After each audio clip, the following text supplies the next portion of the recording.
இந்த காசால என்ன நடக்குது? இஸ்ரேல் மட்டும் காரணம் இல்ல, அதுக்கு துணையா இருக்கிற அமெரிக்காவும் காரணம், அதுக்கு மௌனமா இருக்கிற மோடியும் காரணம், அதை எதிர்த்து பேசாத ஒவ்வொரு மனிதனும் காரணம். நன்றி, வணக்கம்.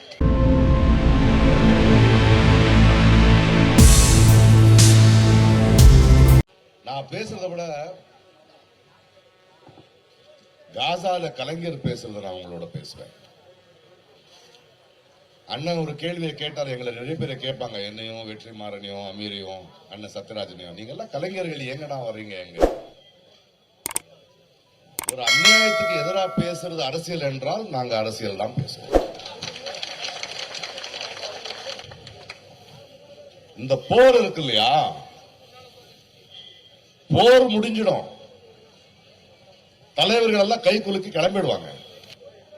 ஆனா உண்மை என்னன்னா, அங்க ஒரு கேள்வி தன் மகனுக்காக காத்திருப்பா, ஒரு பெண் தன் புருஷனுக்காக காத்திருப்பா, குழந்தைங்க அவங்க அப்பாவுக்காக காத்திருப்பாங்க. இந்த நாட இந்த மண்ணை வித்தது யாருன்னு எங்களுக்கு தெரியாது, ஆனா அதோட விலை கொடுத்தது யாருன்னு எங்களுக்கு தெரியும். நாங்க மௌனமா இருந்தா இதுதான் நடக்கும்.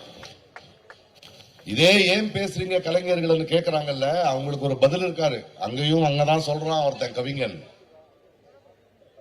என் கவிதையில் அரசியல் வேண்டாம் என்றால் எனக்கு பறவைகளின் சத்தம் கேட்க வேண்டும், பறவைகளின் சத்தம் கேட்க வேண்டும் என்றால் யுத்த விமானங்களின் சத்தம் அடங்க வேண்டும்.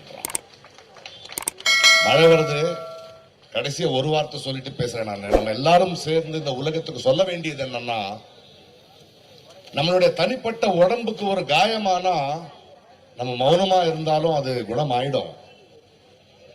ஆனால் ஒரு நாடுக்கு, ஒரு மனித நேயத்துக்கு ஒரு காயமானா நான் சும்மா இருந்தா மௌனமா இருந்தா அதிகமாகும்.